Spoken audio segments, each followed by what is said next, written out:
Hi, I'm Bo Maddox from Collateral Cinema, the only movie podcast that matters, and you're listening to the Trial by Error Variety Show podcast. Have fun, everyone.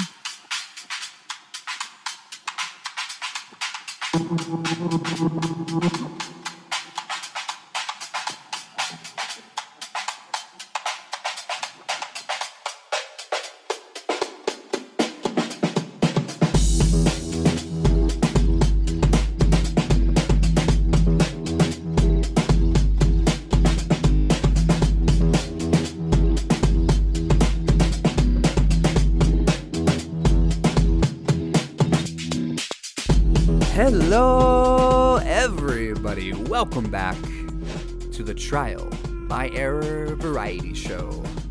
I am your host, Chazzle Dazzle, and today we wander off into the shadows with one of the most dedicated and good-humored true crime writers that ever lived.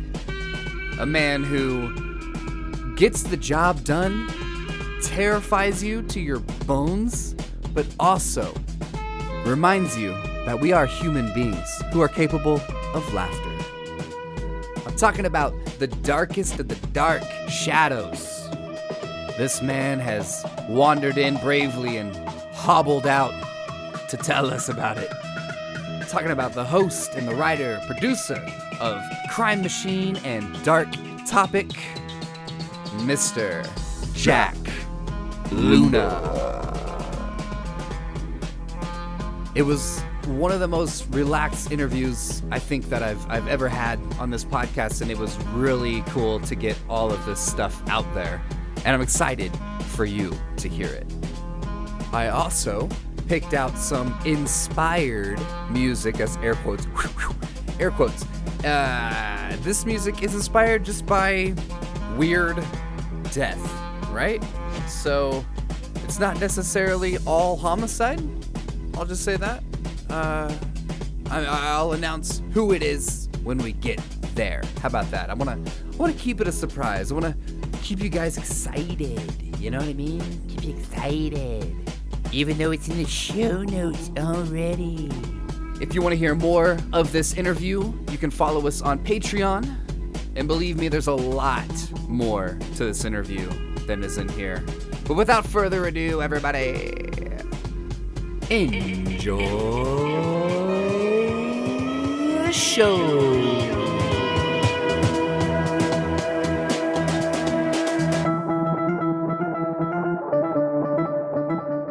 Hey, buddy. Hey, what's up, Jack?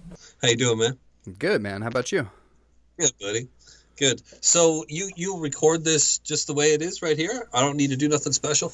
No, yeah, so the video stuff I just put out on Patreon, but only when I get patrons, which is 0. So there's very little video on there. However, I have tons of video.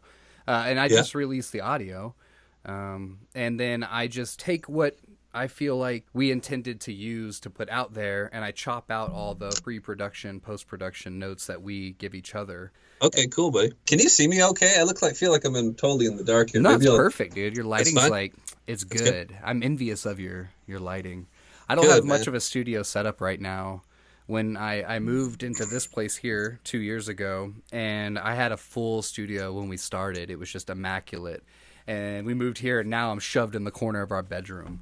So I have good sound, but yeah, your podcast, the sound is good. It sounds like a lot of the times you've gone out and you're interviewing somebody in their environment, though, like a band or whatever, right? Yeah. Which has to be a little dicey, a little. I don't know if it's uncomfortable. I would be ultra uncomfortable in some of the situations I've heard you in. But you're probably used to the whole band scene and all that, so yeah, I thrive in it. Yeah, I wouldn't. A whole bunch of people talking to me at once, and you just kind of stay in the pocket and you like let them go, right? I'm like, oh shit, this is fucking off the rails. But you manage, man. You manage. It is off the rails. I don't try to corral anybody, you know. That's good. I know the mics are hot, and I love listening to it later. There's so much I miss when I listen back. I'm like, oh for shit, sure. This guy didn't even hear that joke. That's good. I could have reacted to that. But that happens a lot on my end too, because we record, like I have my mic, like this mic, and if I'm doing it, I'll record on my end, they'll record on theirs, and then we'll just smush them together, right? But sometimes you can't hear a little under the breath joke or a comment to themselves, and it makes you look like a freaking idiot for not picking up on it. Yeah, you can screw with people that way too.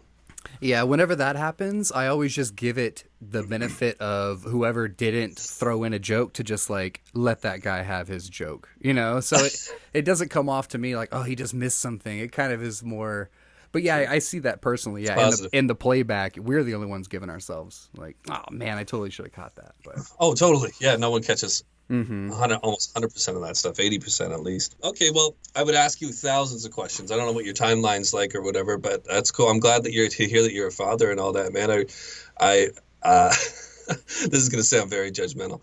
I can't get along with people who aren't parents lately. Yeah. Like I can't relate. I can't relate when it comes to, especially with stuff like this, like if you're talking about like what brought you to a situation, what your fears are, what your hopes are, what your dreams are. I don't have the same fears, dreams, and hopes as people that don't have children. And I remember being like that. But I feel myself having to like, I can't relate. I'm having to remember how to relate to that. So they'll talk to me about their dog, or talk to me about their cat, or talk to me about their like how they're an uncle, and I'm like, okay, well let's just keep that stuff, like that's not even fucking go anywhere near that shit. Like you have no idea what responsibility really is about. But it bleeds into other things when it comes to like my respect for somebody, and it sounds super judgmental and shallow and like I'm a dick. I can't help it though, man. I just it's hard for me lately. No, man. It's hard for me. Those people without kids, they say the same thing. They're going, dude, I cannot talk to him. He talks about his kids all the time, and like he's always bitching about some domestic chore that he has to do more than his spouse. Like that's his wife, man. You know, like, shouldn't have married her, dude. Like, yeah, okay, exactly. Yeah, you got to watch where you go, I guess, with the conversation, or else it will. You'll just be at odds. So I've learned how to navigate that. I'm the same way, dude. It's great to talk to fellow dads. It is. Honest dads, too. Yeah. You know? Yeah. I know guys that still put up the front. You know, everything's perfect, and they navigate through their social media with, just the clean pictures of everything. And, and it's just like, dude, can't you just one time talk about how you were at each other's throats and you didn't want to be a dad in that moment? And you just, Yeah. Or the moments when you almost like, yes, that's it. What you just said right there. Those kind of dads that I talk to, it's like, man, you're not really that as involved to the level that I am. So we can't really have a conversation about being dads. Sure, we can have our individual take on it, perspective, but I found myself often being like, oh yeah, I hear you.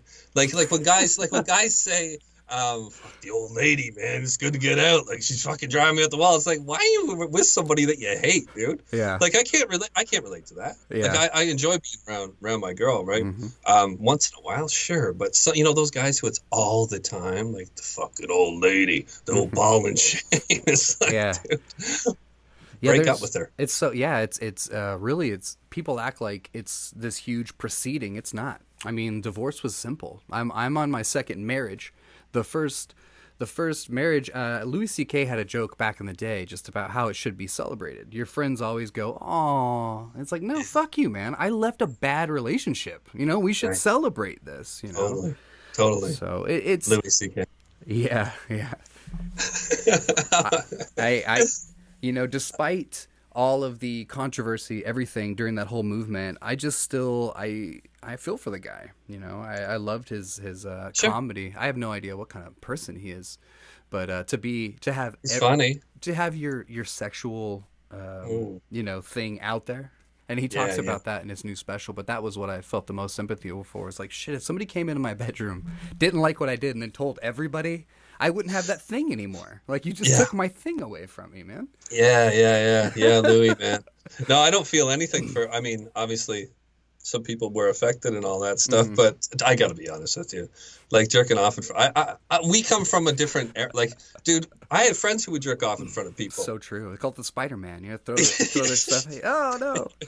Yeah, I had a buddy with a dick. He had like a 12 foot dick. He had like a foot long dick, and so he'd wrap it around his wrist and walk around like asking people they want to know what time it was. Like, so when I heard about that stuff, it's like, oh, I feel bad for you. And he used his power position and all that stuff, but I'm not heartbroken. I think it's kind of funny, to be honest with It you. is. I mean, yeah.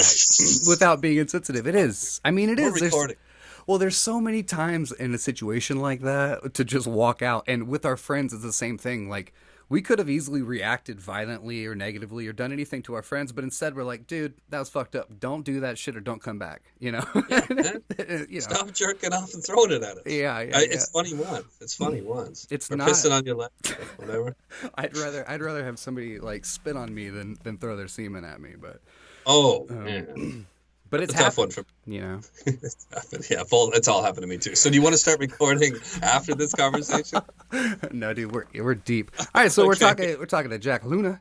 Hey, buddy. Oh boy. Yeah. So, as a Patreon person, I'm gonna these are some Patreon spoilers. So, anybody that doesn't subscribe, this is the only bit of insight I'll give you. But so I was kind of catching a little bit of bad news, and I'm hoping that by the time I release this, you guys have already made an announcement. And it's only bad news for somebody like me who openly admits to loving Crime Machine. Wow. But I hear you're putting it to rest, which I do have feelings about. However, I love Dark Topic. That's how I found you. So I'm looking forward just, to hearing more of that. However, what about Crime Machine was so challenging that it basically wasn't worth the effort? I'm curious about that because there's a lot of my show that I just don't, I put together segments and I don't hold on to them because I'm like, this really isn't, nobody's commenting on them. There's really no feedback. So this is a conversation I'm having maybe with myself. Absolutely. Yeah. That's exactly what you just said there. Like it's not like, would you like me to explain what Crime Machine and Dark Topic are? You just want to go straight forward. You don't care. You know what? It's just a true. I'll go ahead. It's so Dark Topic. It's a true crime podcast, and then I spoke a lot on that podcast about myself and stuff I'd been through, and then get into the crime itself and kind of related to the crime in a weird way, and it was doing very well. But eventually, I kind of got sick of talking about myself relating to the crimes. I felt I was burning out a little bit, becoming almost a caricature of myself. Like I was reaching to be able to relate to some of this stuff. I was running out of material, and I was sick of that whole shtick. And it's not a shtick. I mean, I meant it for a while, but there's only so far I felt it could go. So I went over to Crime Machine, and Crime Machine takes a slice out of major crimes. So say you're working on I was working on BTK. I would go to the one crime where BTK was in a prospective victim's house and they didn't come home, and I would focus on just him sitting there getting pissed off and how he might have been behaving, him writing the note and all that. That's all I would do for a Crime Machine. And to be honest with you, what happened was I was having trouble finding cases that I felt everybody knew well enough that I could dive in and take that slice. And then I found myself having to explain the entire story out of that fear. And then I was back to just doing a regular true crime podcast again and wasn't doing what I wanted to do with Crime Machine. So you got like Ted Bundy. Who does everybody know? Like BTK, Ted Bundy, Eileen Wuornos, Dahmer, Ramirez, Gacy, Gein, right? And there's just not enough of them that everybody knows. So like one of my friends said to me, he's like, it's for hardcore true crime fans, this Crime Machine podcast. And like you said, that was happening to me. I wasn't getting any positive feedback before. When I was putting out Dark Topic, it was like people would freak out when I put out an episode. I put out a Crime Machine and it's like crickets. And it was a lot of work. It was a lot of work, more work than I thought it would be, because we're doing production on it, right? And making all the background ambience. And I have the operator for Crime Machine who does all of that. So anyways, I hope I'm not boring your audience with all that, but that's no, they love it, dude. Okay, so I tanked it. I was like, you know what? I'm not going to just grind, be stubborn about it. If people want Dark Topic back, I'll go back to Dark Topic. So I'm gonna start Dark Topic back up, if I can remember how to say it. And then we are converting or morphing Crime Machine into the 911 calls podcast, where myself and the operator listen to 911 calls and break them down. I feel great. I feel at peace with that decision. Mm-hmm. Yeah, it's great. I've listened to the 911 calls podcast. You did the early release, which is a great perk. on Patreon is the fact that you put all of those out early and ad free. Yeah. Not that the ads are too intrusive in your podcast. That's one of the things. There's like one or maybe two, you know. Yeah. Hopefully more in the future. Hopefully, yes. However, just with the Patreon feed, no matter when the foreseeable, you know, ads come, there's always that just really clean, you know, it's just you guys doing your thing, and the explanation episodes, and just the, you know, when you guys are sort of developing the production. I love that insight. That's to me as a podcaster is really valuable. I like how you guys show how you put together your show, and it's a lot of work. The audio quality and the effects and the timing of it. I mean, Karen, including all of that is really just it's a huge production for a free podcast. And if you don't see the paywall increase, then you know that doesn't incentivize you as a creator. And I feel that, dude. I really do. I've had a Patreon for 2 years, and I have 0 subscribers. Oh, really? Yeah. Well, that'll change. That'll change after today. You deserve more than that. I've been listening to you. Like I told you, I've been listening to you. I've been watching your YouTube, and you're very impressed. I think you're going to end up doing something, man. I think it's going to roll into something. I do. I think you're going to catch something, and you'll roll. People should, if it's people that are listening to the Dark Topic through my audience, please, you gotta listen to some of this guy's back catalog. It's you have a real skill of making people feel quickly at ease. I feel at ease right away with you. I feel like I'm talking to my buddy. You came on here and you just acted like we had been talking like a bunch. Well, usually when I meet somebody new, they're like stuttering and I'm stuttering. It's like, oh wow, yeah, this was nice. What's the weather like in Texas? Yeah. You're wearing a jacket. It looks cold. Is it cold up there in Canada?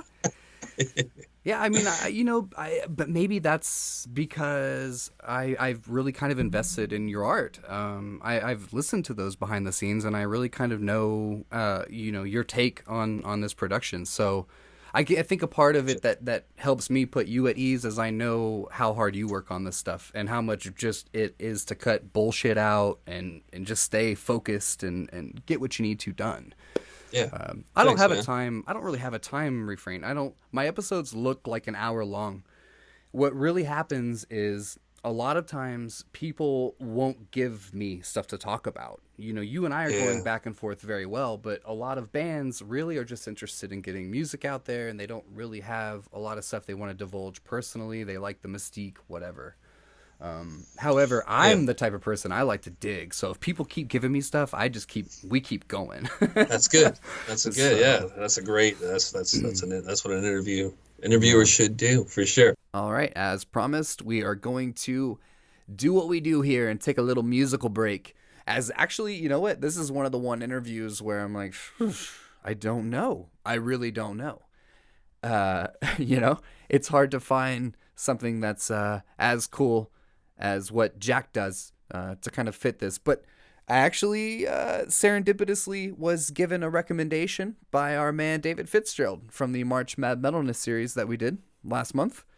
This is Skinned, SKYND, and all of their music is inspired by either serial killers or just really weird murders or homicides or just disappearances.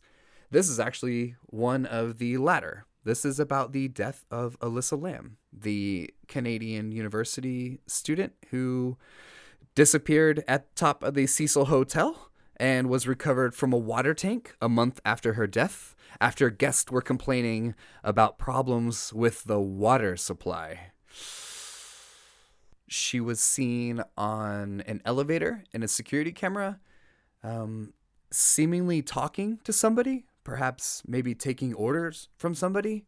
However, there was never anybody else in the footage, so her death was never ruled a homicide. It was ruled accidental, but it's still very, very odd. I mean, how do you end up in a water tank on top of a hotel?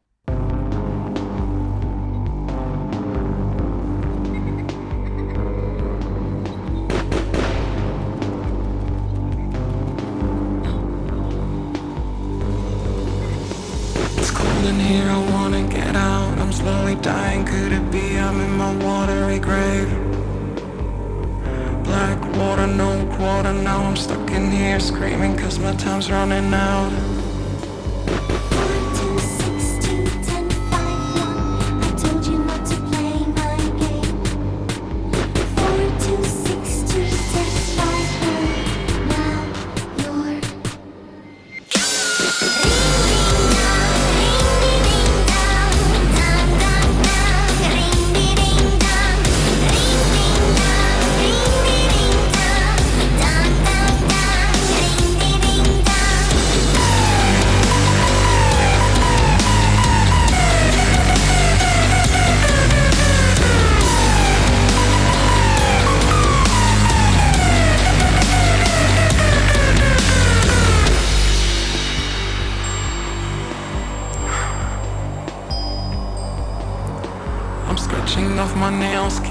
breaking the walls. Seems I'm never gonna find my way out. Started off as a game, but now I'm floating in a coffin as my breath is running out. 4, 2, 6, 2, 10, 5, 1. I told you not to play my game. 4, 2, 6, 2, 10, 5, 1. Now you're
What a bizarre discovery it was yesterday when we showed you some pictures of firefighters on the roof here at the Cecil Hotel.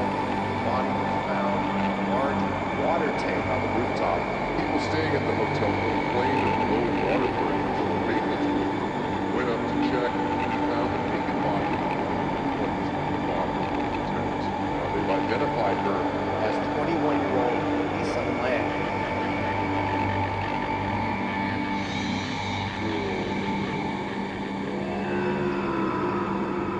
Yeah, man. I mean, we can talk about whatever you want to talk. If you had any questions, anything you were curious about, I'm a completely open book at this point. So whatever you want to talk about, buddy. Well, really, and you know, when it comes to this podcast doing something, what I hope it does is just turn a large audience onto another whatever it is that's great. It just I want to take whatever audience I build, and I'm hoping in my grandiose idea of this that it's at least 500,000 subscribers. You know, and that's like, honestly, that's a 7 to 10 year goal for me. I'm not rushing it. I know I want to become able to produce the kind of quality and whatever that I seek in a podcast. So I'm not rushing it, but I do want it to where my audience listens to an episode with you, that you look the next day and your numbers go up. Your numbers go up in a way that it actually affects your life and if for the better, you know? Yeah, man. Yeah, that's great. That's great, man. Your heart's in the right place for sure. It'll happen. They say, what do they say? Put in the love and the money will come. All that stuff. Ooh, I like Cliche. that. Yeah, it's supposedly true. It hasn't happened for me yet, but I mean, it's maybe because I don't love it 100%. Yeah. It's hard sometimes. I mean, I envy your position, to be honest with you, because you clearly, it's obvious to me that you love what you're doing, regardless of how many numbers you have or the money, if there's any money coming in or whatever. I can tell that you love what you do. I'm in and out of love with what I'm doing because of the content itself. It's hard for me sometimes to justify the reasons why I'm doing this. You know, talking about dead people and talking about how they got murdered, and I often wonder why I'm doing it. I think just because it's interesting. I think because it's fascinates me. I do worry though that I'll run out of fascination at some point and just feel gross. So that's what I'm working on right now, is trying to find ways to keep myself proud of what I'm doing, or find a way to be proud about what I'm doing. And this 911 calls podcast that I'm doing with the operator, it's out now. It's called 911 calls podcast. That's what Crime Machine morphed into. That's given me that feeling a bit, because you hear people in distress seeking medical attention or seeking assistance, help. And and it's a real human moment, and you have an opportunity when the operator and myself are talking afterwards to really break down what it's like to be in a very intense moment and what it's like to react to it. And it feels very, very, it feels a lot better than digging up dead bodies and looking at them. Yeah, You know? it's almost proactive, and you're examining history. It's already happened. You can't stop it. It's a recording of something that's already taken place. There's already been a funeral. People have been grieving for years in some cases. There's been documentaries made about at least one of the case. So it's these things that, if the way you guys look at it, it is how to react to that. What would I do in this situation? And that's a really cool way of morphing Crime Machine, because you take a specific moment in crime, you have this really a deeper look into the first response. What was that? Yeah. What was the first outside look into this terrible situation that was happening in this home? Absolutely. Yeah, it's very like I'm surprised sometimes by how much it could really choke you up, especially when you hear like a kid on the line. Oh, yeah. You hear like a 5-year-old saying, "My mom's sleeping." It's like, okay, is she breathing? I don't know. Think so. She's pregnant. It's like, oh my God. Dude. Yeah. Where do you live? Get some people over there. Yeah. Wasn't that kid 2 or 3? Yeah. That one with the mom fell down the stairs and she was pregnant. She's got a baby in her belly. The mom's asleep, and the 3-year-old is calling emergency services. That's wild. Yeah, that is wild. That's wild, remarkable. Man. It is remarkable. You have kids, you said, right? Mm-hmm. I got 5 kids. my youngest being 2 and some change. Well, so the 2-year-old, the 2.5-year-old, you said? Yes. Okay, so me too. I have a 2.5-year-old. Can you imagine your 2.5-year-old calling 911? If I had shown her one time, yes. You could, not just talking about it in passing at a dinner table, but if I showed her, hey, if anything happens, you push this one. That girl, without a doubt in my mind, I would be passed out, and I know I would wake up in emergency services. Man, my kid would take a dump on my head. Like he farts on my head when I'm sleeping and stuff. He'd be eating my eyeballs after like 3 days. So I gotta work on that. But good for you. Good for you. But she's the only one. She's the only one I trust. All my older kids my oldest son would go back to playing Fortnite and be like, well, technically we got 10 minutes, right, for a defibrillator, so let me just finish this round. And and I think my oldest daughter, who has a phone, would probably call the wrong person, and I would die in that transaction of her trying to explain to the person on the phone, like, no, Dad's dying. Can you get somebody over here to save him? Like, what? Hang on, Dad's dying. Like all that would happen while I'm just like choking on my own vomit. Yeah, they call for a pizza by accident, and get distracted, start ordering a pepperoni. Yeah. And I've just tried to keep phones away from my kids. So that's why I should probably just at least teach them that, right? Yeah, you should get on that. Yeah. I'm trying to get on it recently now myself. After hearing that call, I was like, there's no way my kids are calling 911 if I fell down the stairs while I was pregnant. You said your son would teabag you. He would. No, he does. Yeah. He does. I mean, because I teabag my son, right? So that's whenever I get a chance. Yeah, it's a family tradition. Yeah, I said something today, I think, on the... I don't know if he caught it, but I didn't even mean to say it. I was like, oh man, when I'm done rear-ending my kids, I'll get outside. When I'm done rearing my child rearing. Oh, you caught it? All right. Oh, I thought that was just a callback to your beating your kid joke, Just slip another one in there. Yeah, I love throwing them in there. Just to see who's cool, right? And who's not. Weed out the assholes, yeah. Who's trolling and who's a lunatic, yeah. Yeah, like who's spying. Yeah. I don't think you have any of those. I think you have probably a pretty safe feed, huh? Everybody's pretty on board. Oh yeah. My dad was on there for a while, and he's like became my enemy at some point. I don't know if you saw that whole thing, but he was like saying the show sucks, you're falling apart, you piece of shit, because my dad's a drunk, and he's like, we don't talk anymore. I think I talked about it all on the podcast, but like, yeah, he was there, but now he's blocked. And then I'm not at that Mike Boudet level, from Sword and Scale. Like he has people that pay money to just spy and, screw with him and post stuff he says privately and all that. And he provokes it too, so it's not going to stop, you know. Never. No, I think he enjoys it. Yeah, it's very entertaining, so why not? Why not? Why not? I guess. I guess one of the things that was really interesting to me was the Monstro. From start to finish, just the way that it was promoted, the way that it was canceled. I really thought that was going to be the end all to true crime. Like, once you listen to this, there's no way you're going to go back to your crime obsessed or your whatever it is that's like a pacifier for true crime. Right. Yeah. And it just in the hate that came with it. Like, what did you think you were signing up for? This was the most controversial, set out to be the most controversial deep dive into true crime. Like, yeah, we were doomed right off the bat. I don't know how deep. Honestly, you liked Monster? I did. Okay. I thought you guys. I know that you don't do a lot of writing, but just from a production setup. From a production setup, I love the way that it was presented. You had, the sort of the third-party legal / societal representation in Baudat's voice. You had the way that you would project into these figures in these stories was really on point. You have the great voice for it. I mean, it was all set out in my mind to be audibly one of the best things that you could have had in true crime, and I loved it, and I turned other people onto it that personally loved it. Wow. I never got any negative feedback, and so I was really surprised to hear this is it in the last episode. Like, what? How is this not? How are you guys not retiring with stacks of podcasts? I know. We thought we were going to. We did when we started out. We thought we were going to. When Mike first called me, so Mike Baudat, he called me out of the blue. Well, a woman, Marissa from the Vanished podcast, which is a really popular podcast, missing persons. She heard me on Dark Topic, told Mike about me. Mike calls me. It's like, hey, I want you to create this show, Monstro. And I'm going to fly you out to like New Orleans. And he flew me to New Orleans, and I hung out with him, and we talked and set it all up. Anyways, so lots of work behind the scenes.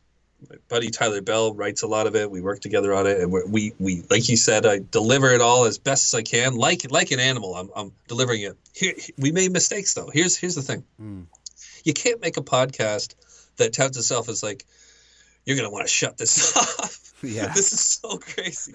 You're not even gonna want to listen to this shit. It's gonna make you barf. Mm-hmm. It's like. In hindsight, at the time we thought that sounded great, but in hindsight, it's like we made a podcast that's gonna make people want to turn it off. and there are parts. We had like a lawyer contact Mike because there's we did Andrei Chikatilo, the Russian maniac, the butcher of Rostov. So he rapes and murders a 9-year-old girl, and we write the scene out.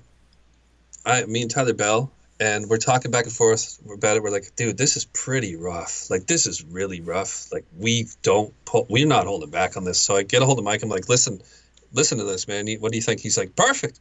It's great. It couldn't be too horrible, right? I'm like, okay, cool. Get on there. And so forever, I am the voice of, like, in Chikatilo's mind, enjoying the rape and the murder and the cannibalism of a 9-year-old girl. And people looking at me and giving me feedback, people who claim to enjoy true crime and think that murder is fun or something like that, like they think that I'm doing a disservice to the victim or I'm being nasty or, I shouldn't be allowed to do that. I shouldn't be allowed to visualize what it might be like for this little girl. I shouldn't be able to visualize what it's like for Chikatilo.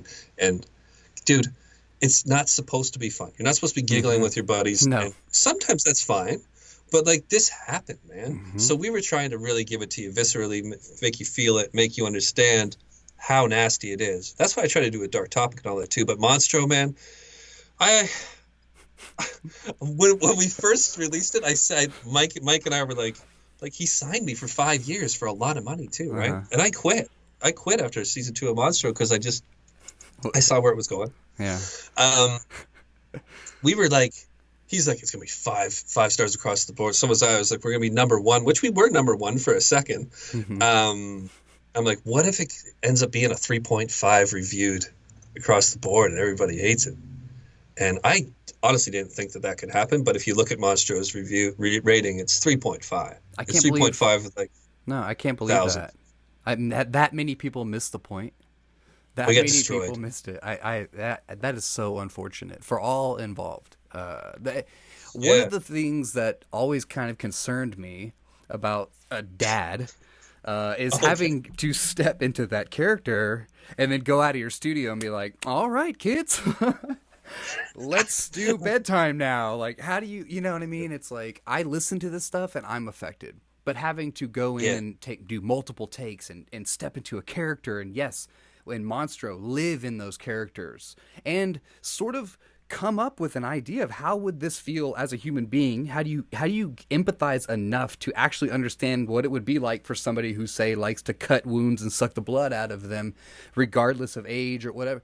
You have to sort of imagine that, but we as a listener only get to appreciate the production. I definitely know what it takes to do multiple takes and have to be that character. I've never been that character. I'm just saying I can only imagine to thanks be for saying Andrew that, man. Chikatilo. Honestly, there are people, Chaz, is it okay if I call you Chaz? Do people call you Chaz? People call me Chaz. Chaznik? I like Chaz. Yeah. So there are people who truly think that so if I want to do an episode on Ted Bundy for Dark Topic, I've had people say to me, how do you just like remember all this stuff? I'm like, guy, there's a script, man. Like, what are you talking about? Like, you think I'm doing this off the top of my head? Like, there are people who believe that you just turn the mic on, and you're like, okay, we're doing an episode on Ted Bundy, and you just regurgitate all the stuff that you remember about Ted Bundy. I think there's so much work. And when it came to Monstro, I mean, Tyler Bell's basically writing mini novels on this stuff, right? And then I'm putting my spin on. I did the intros, the outros, and then to hop in there and be that character as well, like you just said. Honestly, and I really don't want to make it seem like I suffered a whole lot on that, because I had my head wrapped around quite a bit of it. But there certainly were times when I would come out of here and I felt like my soul had been siphoned to a certain degree. I don't even know if I believe in ghost jazz. When I was doing Monstro, things happened. Yeah. Like, things happened where I am right here. So I'm like growling into the mic. He picks up her arm and licks her armpit and slides his hand like this, like describing a rape, right? yeah. And my so I'm in here just casually describing growling at a rape, pretending to be this guy from friggin' Poland, and my treadmill starts up. Oh. Why? It's never done before. Yeah. Why? It just starts up. I wasn't using it. It was like. I go out and I just got full body chills, Shivers, dude. Like, yeah, it felt like something. Stuff would fall down out there, and it doesn't happen. It doesn't happen when I do Dark Topic, or things will happen like this. Like, I'll go take a shower afterwards, have my eyes closed, completely naked, right, Chaz? Like, I'm soaping myself up, right? You can visualize that, I'm right? totally trying. Me completely naked. I'm really trying. So, and I have my eyes shut. And I see a woman standing in front of me from what I just had been writing. Like, Richard Speck killed like nine nurses, remember, in that that dorm. And I was writing that, and that happened to me. I went in there, I saw a woman in front of me, and I didn't want to open my eyes. It was that bad. Stephen King shit. So I'm not sure if I believe in ghosts or not. But that's the closest I've come to having what I felt to be like a spiritual or something coming in on me, was when I was doing the worst recordings of this stuff. So who knows? Who knows? It could be me being paranoid and easily freaked out. I heard a scream one night when I was recording. Just a scream. I live in the middle of nowhere. Like, ah! It was a better scream than that. But it was it wasn't a woman warming up. That was a prompt. Yeah. Yes. It was much scarier than that. But it was in the middle of the night. And anyways, I'm answering a question you never asked right now. No, So I was gonna. I'm just telling you. I was gonna. I mean, because I'm so interested in that. I personally have never seen anything. I mean, but nothing's off the table. I mean, look at how just people have tapped into all kinds of shit, whether it's schizophrenia or just science fiction writers who have nailed the future, whatever it is, right? I just look at the infinite amount of possibilities and think like, what if this is just our dimension, and this is the only way that we can experience this dimension, and by manifesting that type of story, that type of energy that probably lives, if there is a dimension, just infinitely, it just, I can't imagine what that would vibing feel off like. of it, right? Yeah, Vibing off of it. But I'm on the same page as you. But channeling that with our words, with our vibrations. I can't imagine that if you do go down that rabbit hole, that if that energy does exist, that it wouldn't try to contact you. I can't imagine why it wouldn't try to contact you. Like, this person understands. This person has seen more than anybody else in this dimension. That's why they haven't experienced this visitation or whatever. Absolutely. If spirits do exist in other dimensions, like you said, I mean, if you do psychedelics, which I've done like tons, I'm sure you've done some stuff, right? Like you start to see and feel and hear, you hallucinate. I remember being in a cornfield once when I was on like 5 grams of mushrooms, like a stupid amount when I was like 16. And I was looking at this cornfield, and there were like Native American spirits walking through that corn. In my mind, I could see shadows. And I was understanding how old the Earth is. That was the point. It felt like it was like this place is what? How old is it? 3.5 billion years old or something like that. 4.5 billion years old. Who's to like say?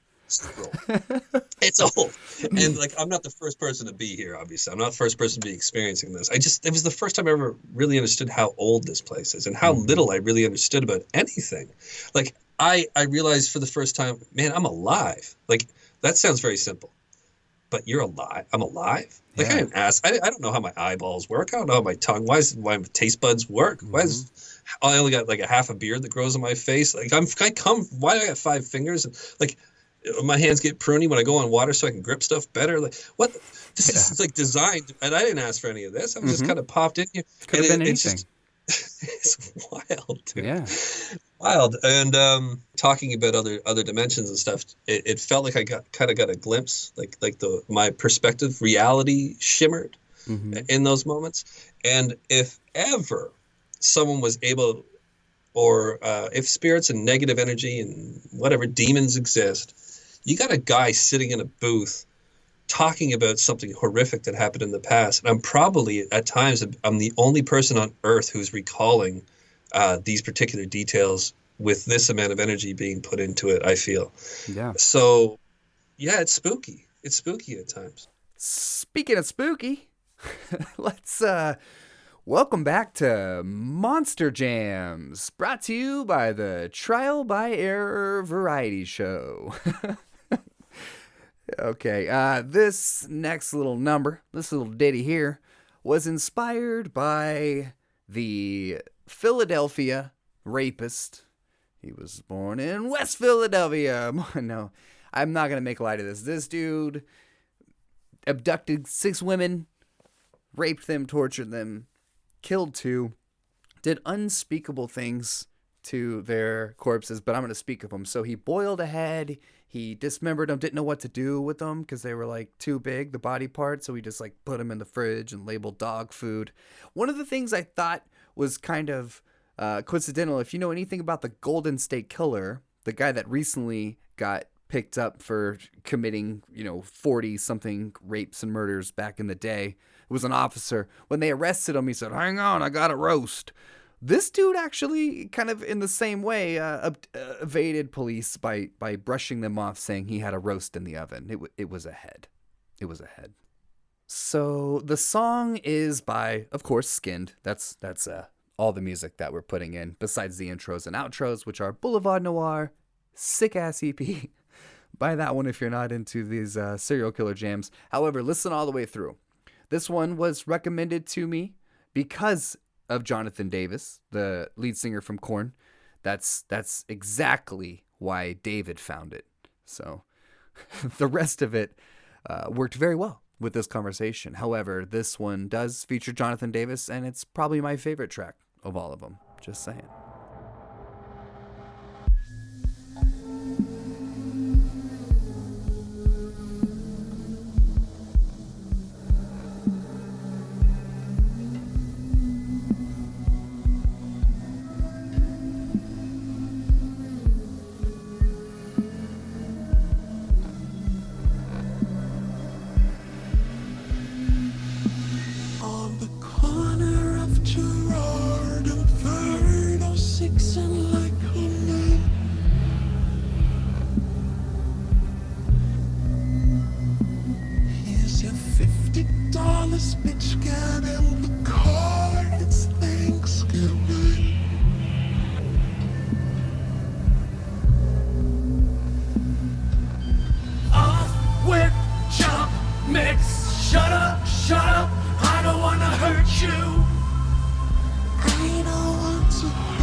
an evil mind.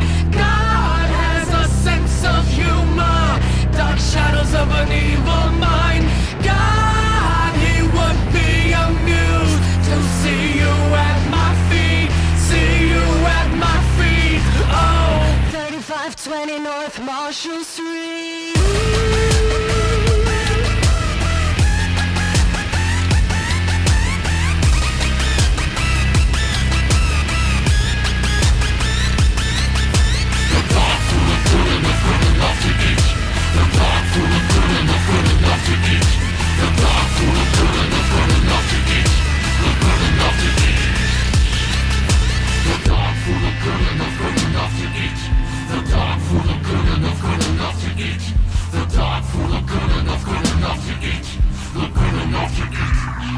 One arm in the freezer, one leg in the blender, one head in the stone.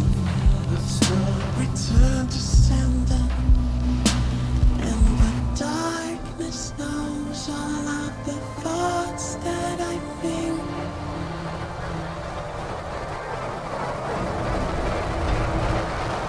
Oh God, he would be amused. Dark shadows of an evil mind. God has a sense of humor. Dark shadows of an evil mind. God, he would be amused to see you at my feet. See you at my feet. Oh, 3520 North Marshall Street.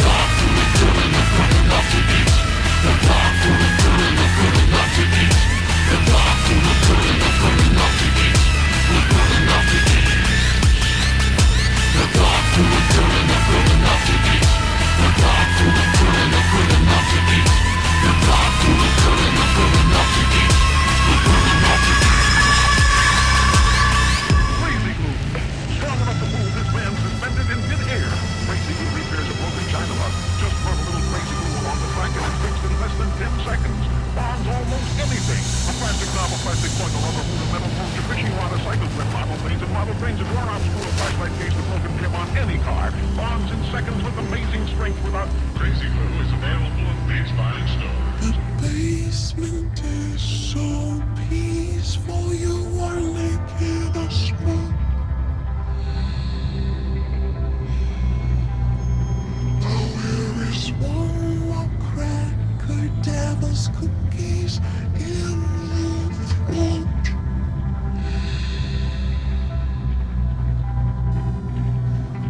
Cook here, jawbones. Shut up, I don't wanna hurt you. I don't want to hurt you. Cook here, jawbones. Shut up, I don't wanna hurt you. I don't want to hurt you. Trying to tell the truth, you know. And, Trying to. and that doesn't just come with, and that definitely does not come with media reporting of these crimes. You do have to hold yourself accountable for being a human being and understand that you yourself, with just one gene different or whatever, could be this person. All the other inner workings are the same. The 10 fingers, the 2 eyes, the breathing involuntarily. Just you aren't a sociopath. And there's just one thing different about, you know, or whatever it is. Yeah. Yeah, But- man. Yeah. Yeah. I- And go ahead. I'm always open to the idea of there being dimensions. I don't, you know, heaven and hell, I Sure. don't really prescribe to. More so just layers of existence. You I know? think it's a lot more complicated than we can ever even comprehend. There's a reason for that, right? And I think that we dumb it down, and they might be onto something with heaven and hell, whatever. But I think it's very dumbed down. The same way that you tell a kid, if you're good, Santa will give you presents. If you're bad, I'll give you coal. A kid can understand that. And you can manipulate them in that way. And the same with heaven and hell, I think, right? But I do believe that there's more. I also believe that we're very disconnected from whatever that is. And you really start to recognize that if you do mushrooms. I don't know how long it's been since you've done mushrooms or acid or any of that stuff. For me, it's been a while. I'm terrified to, because of the damage I've taken over the years, and to take an introspective, like a real look at myself. I'm afraid of what I'm going to see, especially since I've been doing this shit. Like what is that? What am I going to learn about myself when I really crack myself open? I don't know, man. You seem like a journeyman. It kind of seems like the more wisdom you acquire, the better the trip. It feels like to me. Like I don't like to take psychedelics often, but when I do, I'm in a place where I'm kind of out of my body anyway. Maybe it's at a music festival or something, definitely where I'm not around police or whatever, but, kids especially cannot do it around my children. No. But How'd that happen? But Yeah. retaining any of that knowledge feels impossible because it's all just being hit. It's hitting you so fast. And it's not, that's why I feel like it's reaching from somewhere else, because I never feel like that knowledge is inside of me. And then when I'm connected or disconnected rather from this being into whatever other layer, there's just information being thrown at me like, hey, you have to understand there is no time. And you're just like, what? Hang on. Yeah. I don't have these thoughts. This is not, Yes. And it's like being in a river and a bunch of salmon are coming past you. I heard someone describe it this way. It's probably Joe Rogan or something. And trying to grab as many salmon as you can within that trip.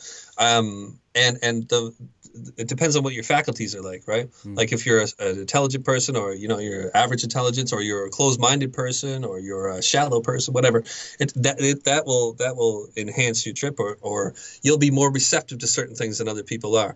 And that is absolutely the truth when you're on a psychedelic, which leads me to think when I'm doing all this stuff, because I often run into like people with mental illness and maybe schizophrenia, where they are, if you want to think this way and believe in what we're talking about right here, maybe they're more susceptible to forces outside of ourselves and more easily influenced. Maybe the voices that they hear are always there for all of us, but there's some kind of malfunction there that allows them, like a ham radio that's on the fritz. They're picking up on stuff that the rest of us aren't hearing because we're too focused on other things. And then if you believe in that, then there's some evil entities out there that can manipulate those people who have a predisposition for violence, who can be manipulated in that way for whatever purpose that thing has. Maybe it feeds off of fear in some strange way. Maybe there's alien beings out there that look at us like a little ant farm, and they're able to siphon energy and off of fear, or off of good deeds even, right? Often these guys will say afterwards, I felt like I was being remotely controlled. I just couldn't break the spell. I had to have her or him, whatever, right? So very interesting and scary too, because if all that's real, and if I'm being completely honest, I do believe that something is going on in that way. I don't think that some people are dumb. They're dumb criminals. They'll make a bad move and light a house on fire after they ransack it and tie somebody to a bed, and afterwards they feel so bad about it and just dumb. But then you have others who do it over and over and over again, like a BTK or a Ted Bundy, and I can't imagine what would be going on in my own mind. The only way I can relate to it is like being addicted to I've been addicted to cocaine before. I've been addicted to cigarettes. But even then I can't relate because I was able to stop all those things. Yeah. Can you imagine, are you addicted to anything? If you don't mind me asking. Yeah. Weed for sure. Sex. So sex and weed. So if someone took weed away from you and said you can't smoke weed anymore, or we don't have any weed around here, would you go and travel for it and find a way? You'd find a way to get it. I've been on probation before, and I have found a way, and I have I've used my little windows. I feel like if we're in the realm of like a BTK, I'm like the weed BTK, because I'd like use my little window, and then I'd hit it, and then I'd clean my system. I'd go back to being just dad. Wow. And I'd show up to my probation officer, blah blah blah, and it just I kind of manipulated that system for 7 years. And ultimately paid the price for it, because getting into psychedelics, my listeners know this, going way back, I've talked about, I actually in the 420 episode, so a year ago, I kind of divulged my criminal history, and I got caught up in selling psychedelics. If I really aspired to be famous in sort of an entertainment realm, this would only help me. It doesn't help me get a normal job. Right. Yeah. No, me too. All the stories that I have, I mean, they all came back. I clearly remember saying to myself when I was, I don't know, I was probably like 15 years old. I was wondering what I want to do with my life, and I came to the conclusion I wanted to be a writer. But I had nothing to write about because I had no experience. So I was like, well, that's easy. All I got to do is go out and get experience. So I spent all my time just getting into bad situations for some reason, because they're easier to get into. Like, you can't just get into a good situation. That takes a lot of effort. That takes a lot of dedication. You need to get a good job. You need to like be attractive to like other women, or like, but to get into bad situations, all you got to do is like hang around outside for a while and say yes to criminal activity. You'll get into some situations, right? So I did, and then it's somehow it's starting to pay off now that I'm almost 40 years old. But yeah. It's so true, though. I told my probation officer that same thing. Like, it was just too easy. Like, it was just too easy to break these rules. You have no idea. Like, there was so many rules, and there was just like one that I wanted to break, and I broke it. It was like nothing to do it. The laws are unfortunate. I think that I think a lot of drugs should be legal. I think it would be a lot easier on everybody if they were. I know you said that some people can't handle them as well as other people. But there's tons of people like that. There's tons of people who can't handle just being a regular person as well as other people can. Like with this whole coronavirus, COVID-19 shit that we're going through, right? Like, I don't know about you, but I can do this for the rest of my life. No problem. Totally. Like, not interacting with people. Yeah. Yeah, I mean, I got a bidet, but... Me too. Me too. Hell I got a bidet too. It beats the hell out of my anus. How about yours? How's yours doing? You got hemorrhoids all the time? Yeah, it's oh my God. My 2-year-old discovered it today, and I hadn't got to show her because I just installed it yesterday, dude. And I hadn't got to give her the tutorial. And so I'm setting all this stuff up here, and I hear my wife go, "Oh God, oh, she found the bidet." Dude, our toilet like faces out into our hallway. It shot out of our bathroom, hit the wall, got all over like lamps and TVs and lights, and it's just like, what the hell? It's violent. Yeah, it does give your tushy a pounding, but oh man, on the mine's low called setting. the fib anus. On the low setting, I know. Even on the woman's like peri area setting or whatever. Yeah. I tried to use that, just soak in your nuts. It's weird. It doesn't work. No. I tried them all. I don't really like it, but I think the point is that we'll be half decent. Yeah, we've adapted already. That's what we were getting at. They're so powerful, though. I couldn't believe it the first time I used it. It was like shooting a rocket at my ass, man. I couldn't believe it. Yeah, my daughter's sitting in front of the toilet, and it's shooting over her. I know.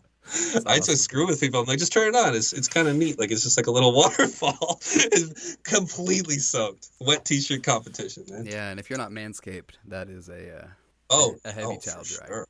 Yeah, ring it out. I mean, our house is gross now, but yeah, we've adapted to just living.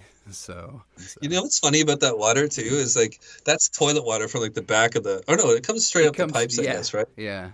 But we still have mineral mineral feels deposits. A little gross. Yeah, I know. We have mineral. I'm like, is my ass getting rust in it right now?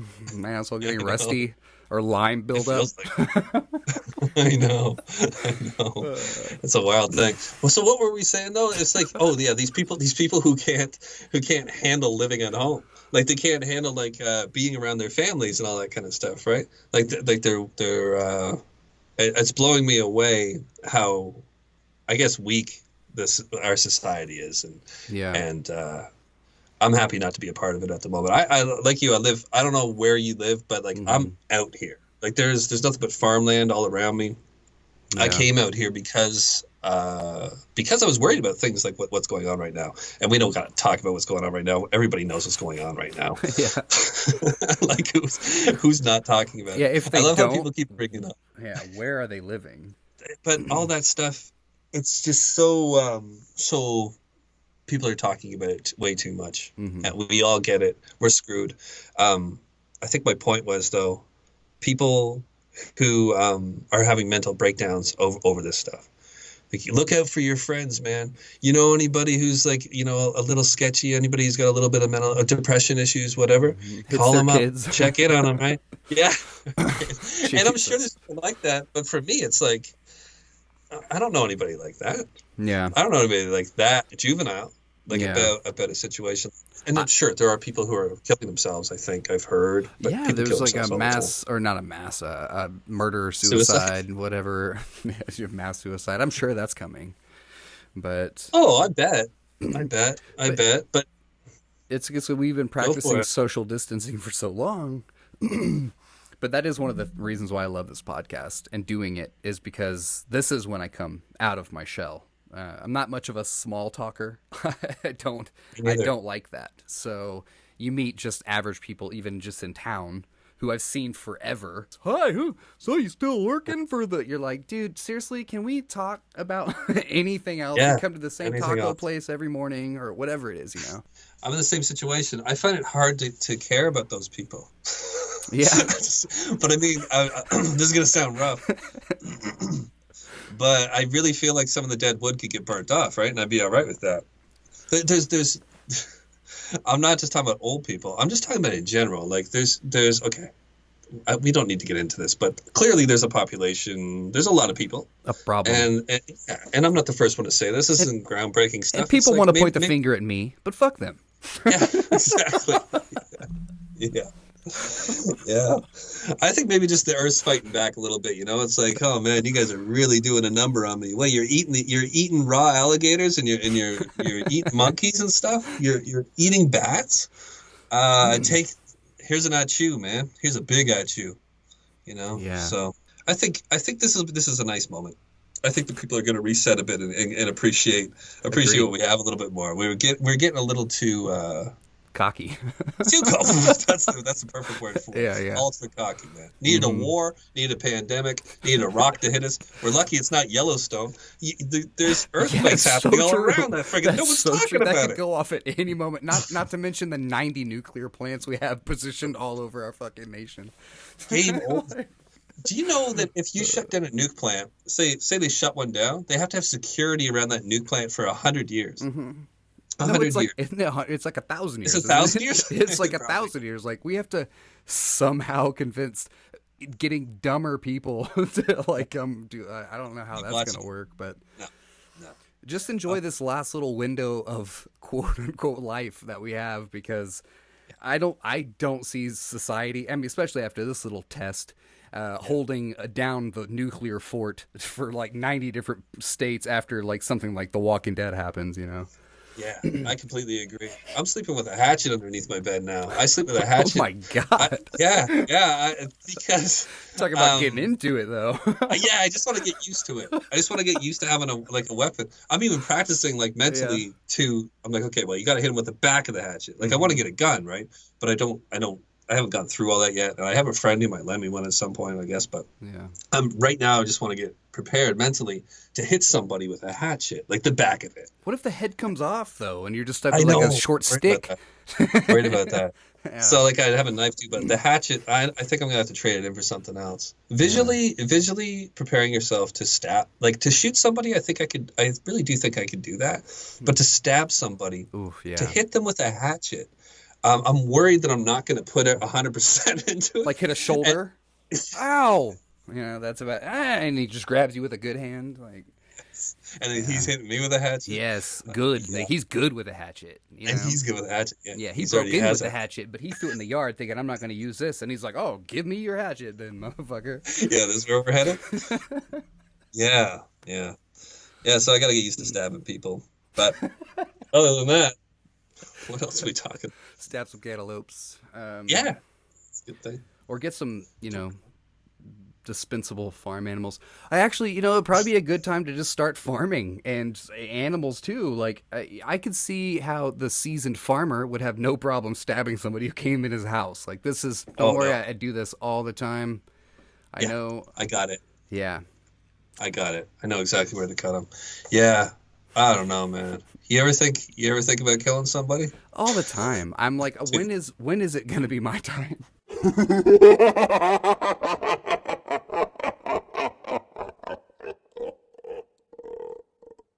I know we're obviously always joking here, but I had a rant about suicide at the end of one of my episodes, and it was like the most feedback I've ever gotten. Like these people had never considered that someone could be pro-suicide before, right? They're like, how? dare you? There could be people who are suicidal listening to you. Do you understand that you have like you have a responsibility to not make them think that way or something? I'm like, dude, this is the Wild West. I'm not like, stopping I'm a anything. Yeah, I'm not beholden to anybody. I don't work Yeah. for like like a corporation. You can't call my boss. Yeah, that's a tough I'm one. here. That's Yeah, a tough and one. we don't have to get into it, but I was pro-suicide after Bourdain killed himself. I was kind of being like, leave the guy alone. He wanted to die. Like, whatever. Like, Yeah. you don't kind of wonder what happened. That's his Mhm. business. And we don't need to make it all just like this is what he is now as a broken individual who I wish that we had have intervened or whatever. I was like, hey, it's kind of private. Like, it's his business. Yeah. And I got a little out of hand with it, and I got some. Anyways, it's the beauty of podcasting that you can, and a lot of people don't take advantage of that, except for comedians really take a lot of chances, I find. Mhm. But in the true crime genre, a lot of people are very safe. Yes. And there's a lot of room not to be safe, and I'm enjoying doing that whenever I can. But that is definitely one of the things that is the charm of these shows. Even the 911 calls, you and the operator, just the dynamic of being able to take it from very serious and very like, hey, we're being serious. This is what we would do, and to making a joke because again, it's already happened. Nobody is in suffering in that moment, Right. So- And like the operator, he said this to me today. He's like it's kind of like if you were to show up to a crime scene and the cops are joking amongst themselves and you overheard it. Yeah. You would be pissed off at those police officers, but what you don't realize is that they've just seen so much and they've already been through it and they've already absorbed it that they're able to kind of make light of it, and it's necessary for their own survival on it, right? Yeah. And that's what I try to do because I'm so absorbed by it and I've been affected by it at some point. But you need to diffuse that at some point, usually with humor, right? Yeah, and when you're talking about something so serious, like we've already done multiple times, and you joke about it, it's very shocking. And if you don't understand what we're doing there, then don't listen. And get a sense of humor, and also get a brain. Because this nurses, doctors, police officers, firefighters, they all joke about the stuff that they see. They have to. You're They right. have to, or else they go crazy. Yeah, Oops. you couldn't just show up every day morose. Nobody would like you, first of all. No. I know. They wouldn't. Can you believe all these people getting hurt out here? We got to pick up. It's just so sad. Just like, dude, Just what are you? Every day, really? Every day. Every day. You're in the wrong job, and you're listening to the wrong show. Absolutely. If you want something safe, go watch public TV. Go watch cable TV. Yeah. Absolutely. The news. I've said that before too. The news. They don't give you all the inside stuff. I'm a details guy. I gotta know. I want to know, man. Yeah. Like you told me two little girls got lit up. I know this is kind of messed up because you have kids. Like you have a little girl. You just said, right? But 3. you imagine. Right. There you go. So like, it's rough. But and it happens. But for me, it's like I want to know. Were they still alive? Like I need to know how bad it was. Yeah. How bad was it? It doesn't I mean, change anything, but you still have to know. Yeah, well, it'd make me feel a little bit better if I knew that they died of smoke inhalation first. These details. That would make me feel a little bit better. But then you look further into it, it's like, oh, their front was burnt, but their back wasn't, and they found them face down. And like, oh, okay, they got up out of the bed and they were walking, and it's like, oh man, all I heard on the news was that 2 girls died in a fire. Now, for my true crime podcast, I'm letting you know that this is how bad these guys are who lit this, or this is how bad this act is, or how irresponsible it is. Yeah. Girl got up and tried to get out. Like, dude, they don't tell you.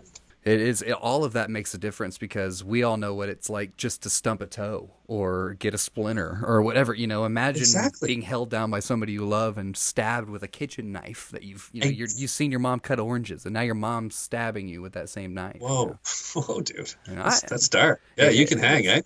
No, for real though. Like for me, I have a bad back, and I always think I'm like, I even hesitate to say this because I'm like, what if someone ever comes after me and knows like what would really bother me in a torture style situation? But to be like tied up and not being able to move and like your legs stretched out, you don't have like there's very uncomfortable positions that these people get put in at the end of their life, very extreme nasty situations. It's not as easy as just like, and then he raped her and then murdered her.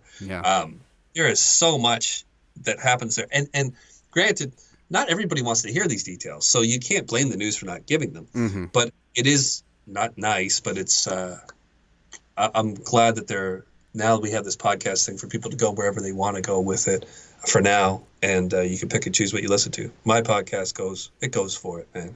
I try to. Yeah. Well, man, we've Let's been going. celebrate. We've I been know. going for a good while. I'm good. You're good. You got it all out there. I got more, Chaz. I want to talk about it. No, I appreciate it, Dude. man. I would love to do this again anytime. right. You know, any new ideas you have at me, you have coming out, I'm definitely going to be promoting them. Like I said, I've already explained to my listeners what your show is. I'm cool. not shy about just, what I listen to and what I talk about. So it really has nothing to do with, I don't try to keep any sort of facade, or I don't try to let people, make people think I'm some way or another. I love true crime. I love this dive. I am who I am, and I like who I like, and I think that's what drew me to your show. Is I sense the genuineness in your show, despite having to sort of attach yourself to some horrific stuff that I knew that's not who you are.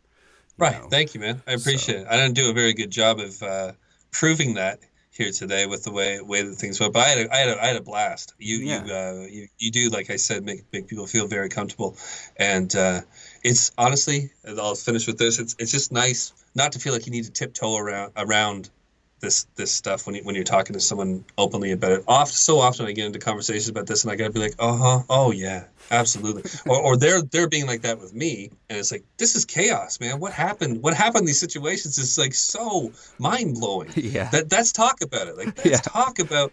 Like, you don't have any questions? Yeah, man. Like, this is not cut and dry.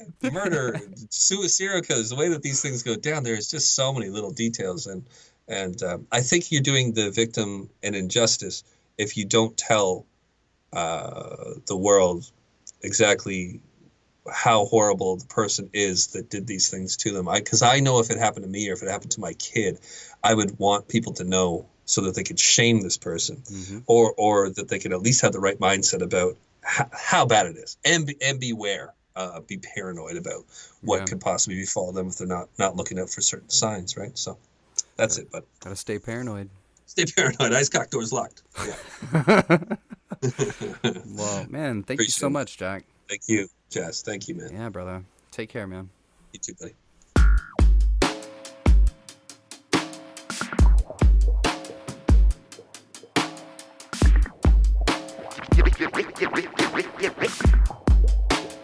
Give it to you.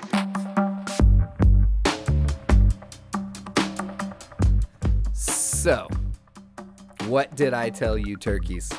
Wasn't that fun? We went some places we have not gone here. Oh, thank you, Jack, so much. It really is, in like a 17-year-old girl's perspective, a dream come true to hang out with somebody who has really inspired me to push harder on the production of this podcast.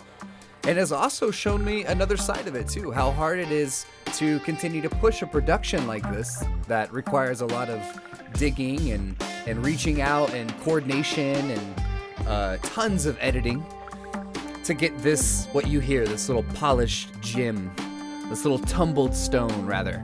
If you'd like to see the uncut gem, not the Adam Sandler movie, but the raw interview for tons of our previous guests, you can find us on a $5 level on Patreon, where you'll have access to video and audio. This interview alone went an extra hour. Believe it or not, there is a second part to this interview, a full 50% more. But that's how good this conversation was. I was able to chop it in half and make something this great out of it while still having another boulder to carve out of. And I'm not going to unless you go to our Patreon and subscribe at a $5 level. If you want to be what I call the doorman and hold the door for us, that is a $1 level, which just know that $1 level is what puts these podcasts out there. I subscribe to my own Patreon at a $4 level. And with that $4 level a month, I'm able to support another creator. Right? So it's as simple as that.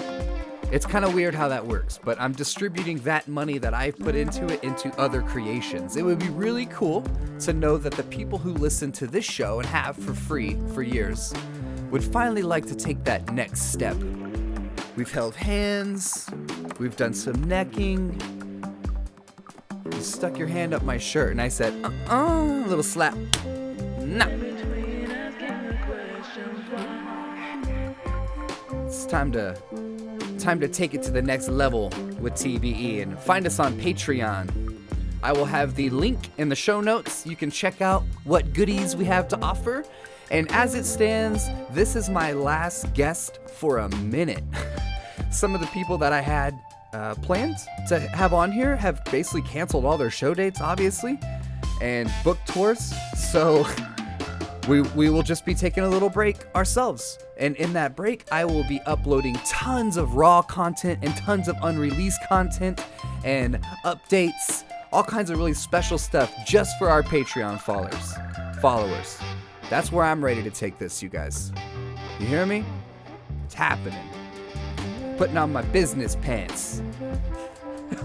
I love you guys so much. Thank you for letting me entertain you. And please go check out Jack's podcast, all of them. 911 calls with the operator. Him and the operator have a great dynamic. Dark Topic is, hour plus episodes sometimes of really amazing content that as you heard, he finds stuff that is not in your normal true crime podcast or TV show. So please give it a shot. For me and for him, he's earned it. And RIP to Crime Machine, which again, I absolutely loved. So thank you guys so much. Please follow Proto. RIP Fed Smoker. Shout out your mom's house. If you guys have podcast recommendations, send them to me on Twitter. And as always, follow the golden rule, or that corona gonna get you. Hey everyone, it's Christy G from the Christy G podcast. I wanted to tell y'all about my show where I have conversations with some of the most interesting people on the planet, such as musicians, actors, public figures, and more. The conversations range from music, movies, social justice, and all things nostalgic. It gets real, but it's also really silly. There are new episodes each week, so if you're looking for more conversation than you could shake a dang stick at, subscribe to the Christy G podcast on Apple Podcasts and Spotify. Now let's get back to the show.